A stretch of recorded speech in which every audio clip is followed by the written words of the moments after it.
ಇನ್ನು ಮಲೆನಾಡು ಘಟ್ಟ ಪ್ರದೇಶದಲ್ಲಿ ಭಾರಿ ಮಳೆಯಾಗ್ತಾ ಇದೆ. ಹೀಗಾಗಿ ನದಿ ಪಾತ್ರದ ನಿವಾಸಿಗಳಲ್ಲಿ ಆತಂಕ ಹೆಚ್ಚಾಗ್ತಾ ಇದೆ.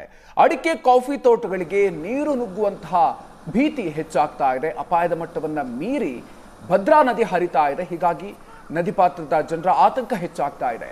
ಭದ್ರಾ ಸೇತುವೆ ಪಕ್ಕದಲ್ಲಿರೋರ ಆತಂಕ ಹೆಚ್ಚಾಗ್ತಾ ಇದೆ. ನಿವಾಸಿಗಳು, ಕೃಷಿ ಭೂಮಿ ಬೆಳೆಗಾರರಲ್ಲಿ ಆತಂಕ ಕಂಡು ಬರ್ತಾ ಇದೆ. ಪಶ್ಚಿಮಘಟ್ಟ ಶ್ರೇಣಿ ವ್ಯಾಪ್ತಿಯಲ್ಲಿ ನಿರಂತರವಾಗಿ ಸುರಿಯುತ್ತಿರುವ ಮಳೆಯಿಂದಾಗಿ ಪ್ರಮುಖ ನದಿಗಳು ಮೈದುಂಬಿ ಹರಿತಾ ಇರುವಂತದ್ದು.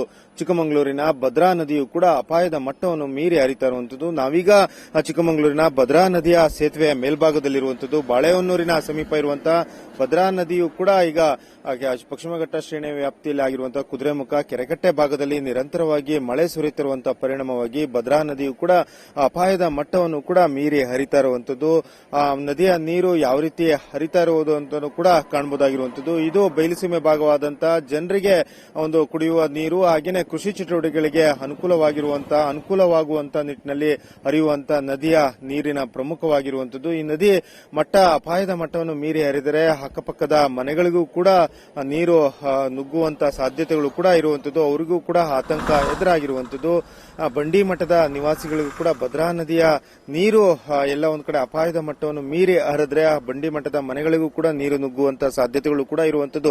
ಈಗಾಗಲೇ ಜಿಲ್ಲಾಡಳಿತ ಅವರನ್ನ ಮುನ್ನೆಚ್ಚರಿಕವಾಗಿ ಕೆಲವರನ್ನ ಮುಂಜಾಗ್ರತಾ ಸ್ಥಳಗಳಿಗೆ ಅವರಿಗೆ ಅಗತ್ಯ ಮೂಲಸೌಕರ್ಯಗಳನ್ನು ಒದಗಿಸಿ ಅವರನ್ನ ಬೇರೆಡೆಗೆ ಈಗಾಗಲೇ ಸ್ಥಳಾಂತರ ಮಾಡಲಾಗಿದ್ದು, ಇನ್ನು ಕೆಲವರು ಕೂಡ ಅಲ್ಲಿಯೇ ವಾಸ್ತವ್ಯವನ್ನು ಕೂಡ ಮಾಡ್ತಾ ಇರುವಂತದ್ದು.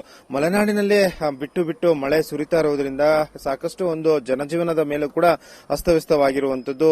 ಈಗಾಗಲೇ ಮಲೆನಾಡಿನ ಪ್ರಮುಖ 5 ತಾಲೂಕುಗಳಿಗೆ ಶಾಲೆಗಳಿಗೆ ಮತ್ತು ಅಂಗನವಾಡಿಗಳಿಗೆ ರಜೆಯನ್ನು ಕೂಡ ಜಿಲ್ಲಾಡಳಿತ ಘೋಷಣೆಯನ್ನು ಕೂಡ ಮಾಡಲಾಗಿರುವಂತದ್ದು. ಭದ್ರಾ ನದಿ ಯಾವ ಪ್ರಮಾಣದಲ್ಲಿ ಹರಿತಾ ಇದೆ ಅನ್ನೋದು ಕೂಡ ಆ ದೃಶ್ಯಗಳಲ್ಲೂ ಕೂಡ ಕಾಣಬಹುದಾಗಿರುವಂತದ್ದು. ಭದ್ರಾ ನದಿ ನಿರಂತರವಾಗಿ ಪಶ್ಚಿಮಘಟ್ಟ ಶ್ರೇಣಿಯಲ್ಲಿ ಮಳೆ ಆದಂತಹ ವೇಳೆಯಲ್ಲಿ ಅಕ್ಕಪಕ್ಕದ ಅಡಿಕೆ ತೋಟ ಹಾಗೂ ಕಾಫಿ ತೋಟಗಳಿಗೂ ಕೂಡ ಭದ್ರಾ ನದಿಯ ನೀರು ನುಗ್ಗುವಂತಹ ಸಾಧ್ಯತೆಯೂ ಕೂಡ ಇರುವಂತದ್ದು. ಹಾಗೇನೆ ತಗ್ಗು ಪ್ರದೇಶಗಳಿಗೂ ಕೂಡ ನೀರು ನುಗ್ಗುವಂತಹ ಸಾಧ್ಯತೆಗಳು ಕೂಡ ಇರುವಂತದ್ದು. ಆರಿದ್ರ ಮಳೆ ಈಗ ಒಂದು ಸಾಕಷ್ಟೊಂದು ಬಿರುಸನ್ನು ಕೂಡ ಪಡೆದಿರುವಂತದ್ದು. ಹಾಗಾಗಿ ಮಲೆನಾಡಿನಲ್ಲಿ ಅಲ್ಲಲ್ಲಿ ಭೂಕುಸಿತ ಹಾಗೂ ದರೆ ಕುಸಿತದ ಪ್ರಕರಣಗಳು ಕೂಡ ಸಂಭವಿಸ್ತಾ ಇರುವಂತದ್ದು. ಮನೆ ಸಮೀಪವೇ ಮಣ್ಣು ಕೂಡ ಕುಸಿಯುವಂತಹ ಸಾಧ್ಯತೆಯೂ ಕೂಡ ಇರುವುದರಿಂದ ಜನರಲ್ಲಿ ಹಾಗೂ ನಿವಾಸಿಗಳಲ್ಲಿ ಆತಂಕ ಈಗ ಮನೆ ಮಾಡಿರುವಂತದ್ದು. ಈಗಾಗಲೇ ಸಾಕಷ್ಟು ಜಿಲ್ಲಾಡಳಿತ ಜನರಿಗೆ ಒಂದು ಮುನ್ನೆಚ್ಚರಿಕಾ ಕ್ರಮಗಳನ್ನು ವಹಿಸುವಂತೆ ಜಿಲ್ಲಾಡಳಿತ ಕಟ್ಟುನಿಟ್ಟಿನ ಸೂಚನೆಯನ್ನು ಕೂಡ ಕೊಟ್ಟಿರುವಂತದ್ದು. ಯಾರು ಕೂಡ ಅನಗತ್ಯವಾಗಿ ನದಿ ಪಾತ್ರಗಳಿಗೆ ಇಳಿಯದಂತೆ ಜನರಿಗೆ ಈಗಾಗಲೇ ಒಂದು ಸೂಚನೆಯನ್ನು ಕೂಡ ಕೊಟ್ಟಿರುವಂತದ್ದು.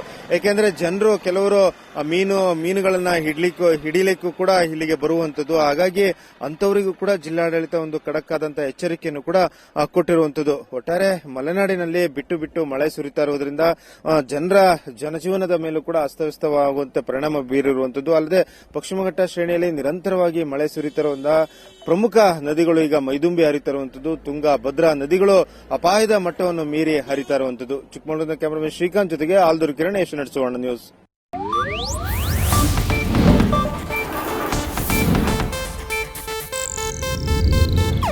ಇದು ಏಷ್ಯಾನೆಟ್ ನ್ಯೂಸ್ ನೆಟ್ವರ್ಕ್ ಪ್ರಸ್ತುತಿ.